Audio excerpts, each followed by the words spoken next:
Telangana pulse కి స్వాగతం. నేను మీ గంధం రాజేష్. నేడు మనం ఒక కీలకమైన ఒక విద్యార్థి సంఘం నేత, బీసీ సంఘానికి సంబంధించిన ఒక బీసీ విద్యార్థి సంఘం జిల్లా అధ్యక్షులు సిరివేసు సంతోష్ కుర్మా గారితో మనం ఈరోజు మన ఛాయ్ పే చర్చ కార్యక్రమం అయితే చేయబోతున్నాము. అయితే ప్రస్తుతం ఉన్న బీసీ వాదం పైన, ఈ 42% రిజర్వేషన్ పైన, అన్నిటి మీద కూడా వివిధ ప్రశ్నలు, మీ మధ్యలో ఉన్న ఎన్నో డౌట్స్ అన్ని కూడా మనము సంతోష్ గారితో అడిగి తెలుసుకొని. నమస్తే సంతోష్ గారు, తెలంగాణ పల్స్ కి స్వాగతం. నమస్తే అన్న. బీసీ వాదం మీద కీలకంగా పనిచేస్తున్నట్టు కనిపిస్తా ఉంది. అవునా? ఏంది బీసీ ప్రెసెంట్ తెలంగాణలో బీసీ వాదం పైన అసలు ఏంది, ఏం జరుగుతుంది, అసలు ఎటువైపు పోతుంది? ఇది చాలా డౌట్ ఉన్నాయి జనాలకి. సో వాళ్ళకి ఏం చెప్తారు? ఓకేనా, ఈ తెలంగాణ పల్స్ తరపున మేము చెప్పేది ఏంటంటే, వాస్తవంగా బీసీలు ఏళ్ల తరబడి రాజ్యాధికారానికి దూరంగా ఉండడం జరుగుతుంది.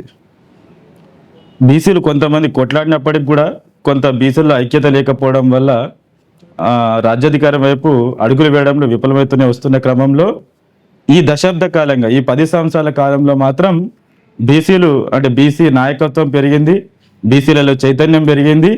కాబట్టే ఈరోజు ఎవరు చూసినా, ఏ పార్టీ స్టాండ్ తీసుకున్నా ఇవాళ బీసీ నినాదమే ఉంది. మనం చూస్తూ ఉన్నాం ఆల్రెడీ. ఏ న్యూస్ ఛానల్లో చూసినా, ఏ పేపర్లో చూసినా ఇవాళ బీసీ నినాదమే. ఈవెన్ కొంతమంది ఓసీలు కూడా బీసీ నినాదం ఎత్తుకుంటా ఉన్నారు, కనిపిస్తా ఉందా? మనం చూస్తూ ఉన్నాం. కాబట్టి ఇప్పుడు మేము బీసీ రాజ్యాధికారం అయితే కొంచెం వేగంగానే అడుగులు అయితే వేస్తూ ఉన్నాం. తెలంగాణలో బీసీ రిజర్వేషన్ కి సంబంధించి ప్రస్తుత తెలంగాణలో ఏం నడుస్తుంది?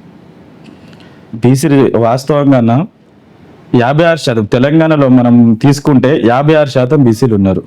ఓకే. ప్రస్తుతం మాకు బీసీలకు అమలవుతున్నటువంటి రిజర్వేషన్స్ కేవలం 29% మాత్రమే. 56% మా జనాభా ఉంటే మాకు అందుతున్నట్టు రిజర్వేషన్ చాలా తక్కువ, అది కంపేర్ చేసుకుంటే.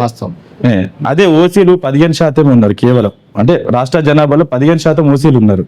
కానీ వాళ్ళు అనుభవిస్తున్నది దానికి రెట్టింపు, 3 రెట్లు 4 రెట్లు ఎక్కువనే వాళ్ళు రాజ్యాన్ని ఏలుతున్నారు వాళ్ళు.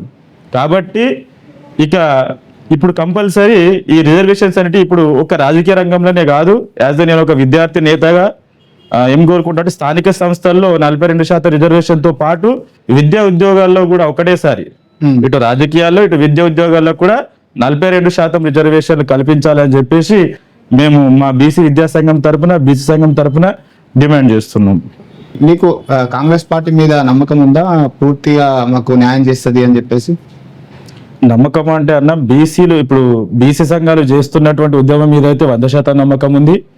ఇప్పుడు దానికి తలొగ్గి ఇవాళ ఆర్ కృష్ణ గారు కావచ్చు, జాజల శ్రీనివాస్ గౌడ్, మా అధ్యక్షులు జాజల శ్రీనివాస్ గౌడ్ గారు కావచ్చు, ఇలా తెలంగాణ జాగృతి అధ్యక్షులు కల్వకుంట్ల కవిత గారు కావచ్చు, బీసీల కోసం కొట్లాడుతున్నటువంటి తరుణంలో ఖచ్చితంగా ఈ రిజర్వేషన్స్ అమలైతే అవుతుందని అనుకుంటున్నాం. కాకుంటే కొంత దీంట్లో లొసుగులు కనబడతా ఉన్నాయి. ఎందుకంటే అంటే ఎలాంటి, ఇప్పుడు 42% రిజర్వేషన్ జీవో తెస్తామని ఒకసారి, ఆర్డినెన్స్ తెస్తామని ఒకసారి, లేకపోతే ప్రత్యేక చట్టం చేస్తామని చెప్పేసి చెప్తా ఉన్నారు.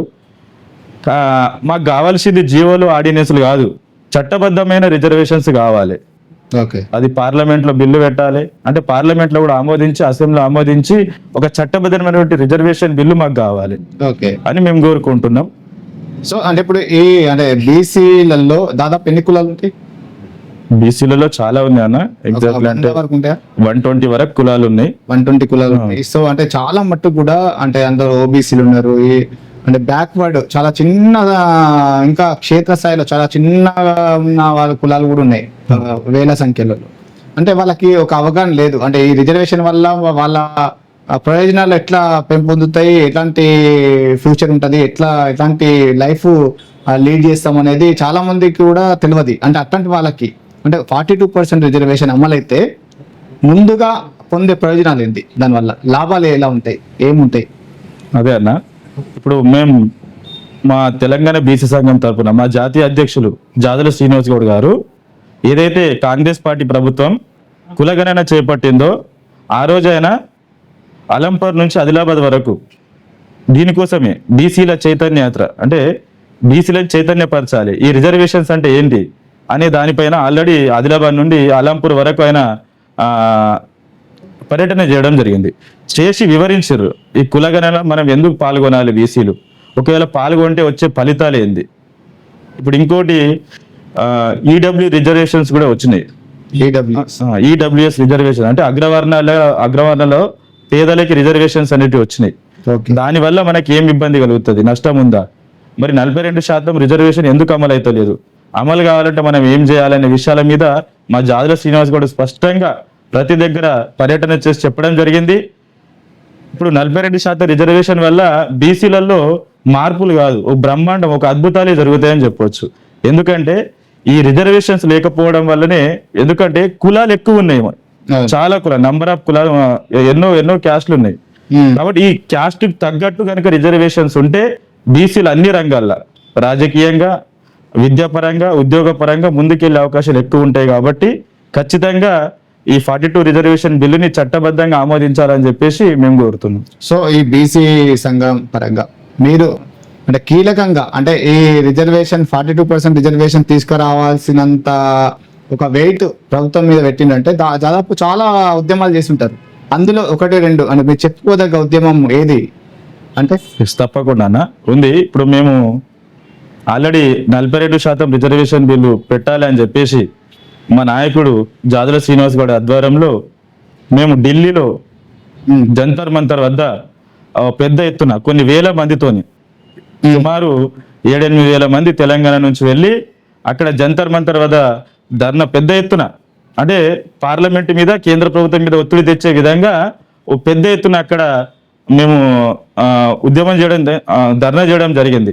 ఈ ధర్నాకు సుమారు ఒక 22 పార్టీల నుంచి జాతీయ పార్టీలు కావచ్చు, అక్కడ ఉన్న ప్రాంతీయ పార్టీలు కావచ్చు, 22 మంది పార్టీలు ఆ ధర్నాలో ప్రత్యక్షంగా పాల్గొని ఈ బీసీ 42% రిజర్వేషన్లకి మద్దతు తెలపడం జరిగింది. ఓకే, అంటే ప్రజెంట్ అంటే ఇప్పుడు ఈ 42% రిజర్వేషన్ మీద ప్రతిపక్షాలు ఏమంటున్నాయి, మీతో ఎలా నడుస్తున్నాయి మీతో పాటు? అలా స్టాండ్ అయితే కొంతమంది అయితే క్లియర్గా ఏం ప్రకటిస్తలేరన్న. ఇప్పుడు బీసీల పట్ల వాస్తవంగా కాంగ్రెస్ పార్టీ కొంత కరెక్ట్ దారిలోనే పోతుందని మేము అనుకుంటా ఉన్నాము. మొన్నటి క్యాబినెట్ మీటింగ్లో కూడా వాళ్ళు మాట్లాడడం జరిగింది. రేవంత్ రెడ్డి గారు వాస్తవంగా క్యాబినెట్ మీటింగ్లో మాట్లాడిన విధంగానే నిజంగా 42% రిజర్వేషన్లు చట్ట సవరణ చేసి కనుక బిల్లుని ఆమోదిస్తే కనుక ఖచ్చితంగా రేవంత్ రెడ్డి గారికి బీసీ సంఘాలు రుణపడి ఉంటాయి. ఓకే, ఈ రిజర్వేషన్ వల్ల బీసీల పైన ఎలాంటి ప్రభావం ఉండదు? ఇప్పుడు వాస్తవంగా ఇప్పుడు స్థానిక సంస్థల ఎన్నికలు ఉన్నాయి. మళ్ళీ 2027లో నియోజకవర్గాల పునర్విభజన జరుగుతుంది అని చెప్తా ఉన్నారు. కాబట్టి ఈ లోపే కనుక 42% రిజర్వేషన్లు కనుక అయితే ఇప్పుడు అసలు ఎమ్మెల్యేలు ఎంపీలు కావడమే గగనం ఉన్నది బీసీలు. ఒకవేళ 42% రిజర్వేషన్ కనుక అమలైతే సీఎం పీఠం మీద బీసీని మాత్రం చూడొచ్చు ఖచ్చితంగా. ఓకే, ఇప్పుడు ఈ రిజర్వేషన్ వల్ల ప్రస్తుతం రాబోయే లోకల్ బాడీస్ లో కానీ స్థానిక సంస్థల్లో కానీ ప్రభావం ఉంటుందంటారా? చాలా అన్న, తప్పకుండా ఉంటది. మనం ఎస్సీ సోదరులకు, ఎస్టీ సోదరులకు రిజర్వ్డ్ స్థానాలు ఇవ్వడం వల్ల ఎంతో మంది మనం ఎస్సీ ఎస్టీ సోదరులని ప్రజాప్రతినిధులుగా చూసినాం. స్థానిక సంస్థలు కావచ్చు, అటు ఎమ్మెల్యే ఎంపీ ఎలక్షన్లో కూడా మనం కావచ్చు.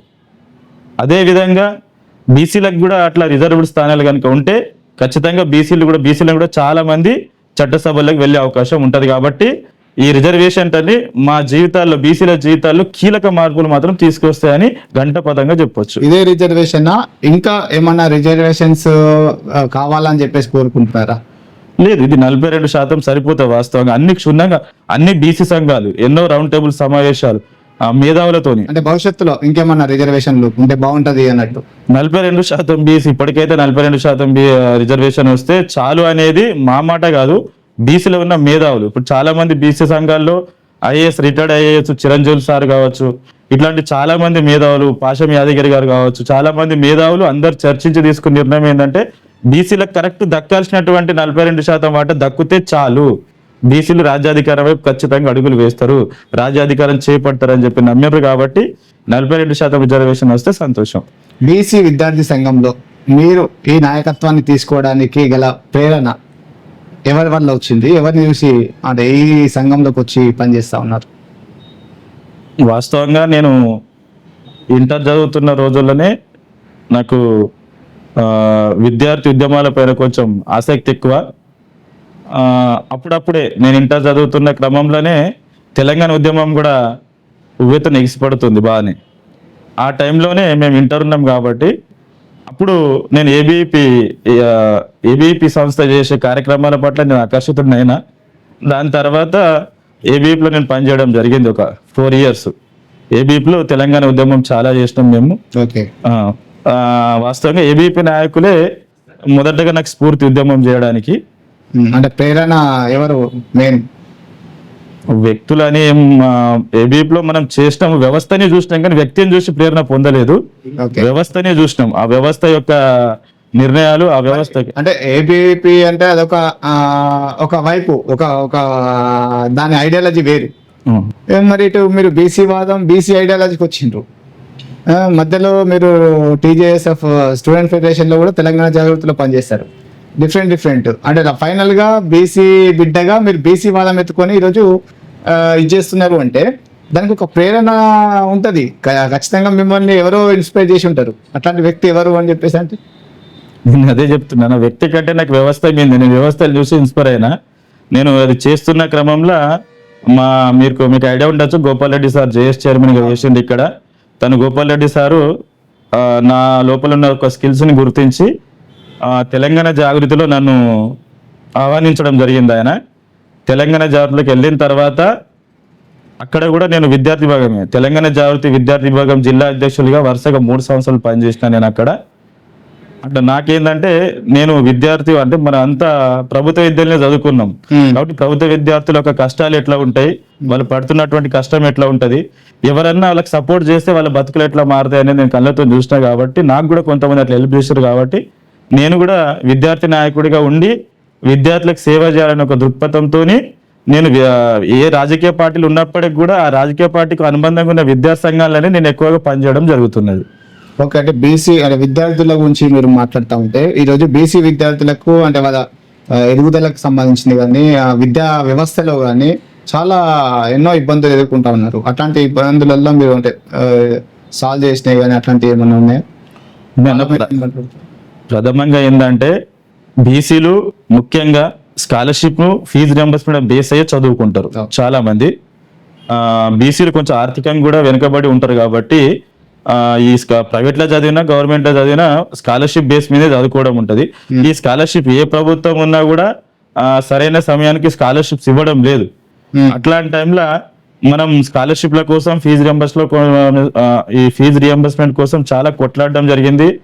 ఈ 2025 జనవరి 30 నాడు కూడా బీసీ విద్యార్థుల కోసం వీళ్ళ పెండింగ్ ఉన్న స్కాలర్షిప్ రిలీజ్ చేయాలని చెప్పేసి ఇందిరా పార్క్ దగ్గర బీసీల సమర బేరి అని చెప్పేసి పెద్ద ఉద్యమం చేయడం జరిగింది. ఆ ఉద్యమ ఫలితంగా కాంగ్రెస్ పార్టీ ప్రభుత్వం 50% నిధులను కూడా విడుదల చేసింది. అంటే పెండింగ్ ఉన్నటువంటి బకాయిలలో 50% బకాయిలు కూడా విడుదల చేయడం జరిగింది. అది మేము పెద్ద విజయంగా మేము భావిస్తాం. సో మీ హయాంలో మొన్న మీరు జిల్లా అధ్యక్షులు అయినప్పటి నుంచి ఒక మంచి ఉద్యమం చేసినాం, దీనివల్ల మా వర్గానికి మా విద్యార్థులకు మంచి జరిగింది అన్నట్టు ఏదన్నా ఒక సంఘటన ఉందా? ఉందండి, చాలా ఉన్నాయి. నేను వాస్తవంగా ఏంటంటే 2024 స్కూల్ ఎండింగ్ టైంలో నేను జిల్లా అధ్యక్షుడే బాధ్యతలు తీసుకోవడం జరిగింది. నేను తీసుకున్న తర్వాత 1 monthకే సమ్మర్ హాలిడేస్ అది రావడం జరిగింది. అప్పుడు మేము ఎక్కువ ఫోకస్ పెట్టలేకపోయినాం. ఇప్పుడు 2025-2026 అకాడమిక్ ఇయర్ లో మనం స్టార్ట్ చేసినాం. ఈ బోధన్ నియోజకవర్గంలో బోధన్ డివిజన్ ఉన్నటువంటి అంటే ఏదైతే ప్రైవేట్ విద్యా సంస్థలు ఫిట్నెస్ లేకుండా సరైన వసతులు లేకుండా ఈ బస్సులను నడుపుతా ఉన్నాయని చెప్పేసి మనం ఆర్టీఓ గారికి మెమోరాండం ఇవ్వడం జరిగింది. దానిపైన మనం కొట్లాడడం జరిగింది. మనం కొట్లాడిన తర్వాత 4-5 స్కూల్ వాళ్ళు వచ్చి ఫిట్నెస్ టెస్ట్లు కూడా చేయించుకోవడం జరిగింది. స్వయంగా ఆర్టీఓ గారే చెప్పడం జరిగింది. పైగా ఒక 2-3 స్కూళ్ళల్లో కూడా మేము తనిఖీలు చేయడం జరిగింది. అంటే విద్యా విధానంలో ప్రజెంట్ ఉన్న విద్యా విధానంలో మీకంటూ ఒక లక్ష్యం, మీకంటూ ఒక ఇట్లాంటిది అయితే బాగుంటది, ఈ వ్యవస్థలో ఈ మార్పు రావాలా అన్నట్టు అట్లాంటివి ఏమైనా ఉన్నాయా? ఖచ్చితంగా ప్రభుత్వ విద్య బలోపేతం కావాలి అనేది మా ఉద్దేశం. ఫస్ట్ బలోపేతం కావాలంటే ఈ ప్రైవేటు వ్యవస్థ అనేది తగ్గుతూ రావాలి. వాస్తవంగా ఇప్పుడు ప్రభుత్వాలు కూడా ఇప్పుడు కేసీఆర్ గారి హయాంలో మెచ్చుకోదగ్గ విషయం ఏంటంటే గురుకులాలను చాలా బలోపేతం చేసినారు. అప్పుడు గురుకులాలు ఎక్కడో నియోజకవర్గానికి ఒకటి ఉంటుండే గురుకులాలు. ఓకే. కేసీఆర్ గారు వచ్చిన తర్వాత ఒకటేసారి 119 నియోజకవర్గాలకు 119 గురుకులాలు పెట్టడం జరిగింది. వాటిని బలోపేతం కూడా చేయడం జరిగింది. దానివల్ల కొంతమంది పేద విద్యార్థులకు చాలా మేలు జరిగింది. అట్లా ఇప్పుడున్న ప్రభుత్వాలు కూడా ఇంకా విద్యార్థులు, ఇప్పుడు కాంగ్రెస్ ప్రభుత్వం కూడా ఇంటిగ్రేటెడ్ హాస్టల్స్, ఇంటిగ్రేటెడ్ గురుకులాలు కూడా ప్రకటిస్తామని చెప్తా ఉన్నారు. అట్లాంటివి వస్తే ఖచ్చితంగా స్వాగతిస్తాం. విద్యార్థులకు మేలు జరుగుతుంది కాబట్టి అట్లాంటివి మేము స్వాగతిస్తాం. అంటే గ్రామీణ ప్రాంతాల్లో ముఖ్యంగా మనం చూసుకుంటే బీసీ వర్గానికి చెందిన చాలా మంది కూడా కులవృత్తులు చేసుకుంటూ ఉంటారు. వాళ్ళ విద్యార్థులు అంటే వాళ్ళ పిల్లలు కూడా చాలా మట్టుకు కూడా విద్యకి నోచుకోలేని పరిస్థితి కనిపిస్తూ ఉంటుంది, చూస్తూ ఉంటాం మనం చాలా అనేక సందర్భాలు. అట్లాంటి వాళ్ళకి ప్రోత్సహించే విధంగా మీరు మీ సంఘ పరంగా తీసుకున్న నిర్ణయాలే యాజ్ నిజామాబాద్ జిల్లా అధ్యక్షుడిగా, నిజామాబాద్కి సంబంధించిన లోకల్లో? నేను అదే చెప్తున్నా కదా, నేను వచ్చి ఒక 2-3 months అవుతుంది. ఇంకా అవేర్నెస్ కార్యక్రమం అయితే ఏం భవిష్యత్తులో ఏమైనా తీసుకోబోతున్నా? ఖచ్చితంగా ఇప్పుడు మా ప్లాన్స్ ఉన్నాయి. మేము ఇప్పుడు చాలా మంది విద్యార్థులు నవోదయకి అప్లికేషన్ చేసుకుంటున్నారు. ఇప్పుడు నవోదయ అనేది మన స్టేట్ లో సిబిఎస్ఈ సిలబస్ ఉన్న స్కూల్స్ అంటే నవోదయనే. ఒకటి కేంద్రీయ విద్యాలయాలు, కానీ కేంద్రీయ విద్యాలయాలు అనేది ప్రభుత్వ ఉపాధ్యాయుల అంటే ప్రభుత్వ ఎంప్లాయీస్ పిల్లలకి ఎక్కువగా ఛాన్సెస్ ఉంటాయి. దాంట్లో మిడిల్ క్లాస్ వాళ్ళు, పూర్ ఫ్యామిలీస్ ఎక్కువ వెళ్ళరు. కానీ నవోదయాలో మాత్రము పూర్ ఫ్యామిలీస్ కి ఎక్కువ ప్రియారిటీ ఇస్తారు. అది CBSE syllabus, central based syllabus, అదొకటే. సో దాంట్లో సీట్ రావడం కోసము కష్టమే, సీట్ రావాలంటే చాలా కష్టం. సో మేము కూడా ఇప్పుడు మేము నెక్స్ట్ అదే అనుకుంటున్నాం. ఈ నవోదయకి ఎవరైతే అప్లై చేస్తారో వాళ్ళ కోసం కోచింగ్ సెంటర్లు పెట్టడం కానీ, అవేర్నెస్ క్యాంపులు పెట్టడం కానీ, లేదా వాళ్ళకి బుక్స్ డొనేట్ చేయడం లాంటి కార్యక్రమాలు మేము భవిష్యత్తులో చేయబోతున్నాం.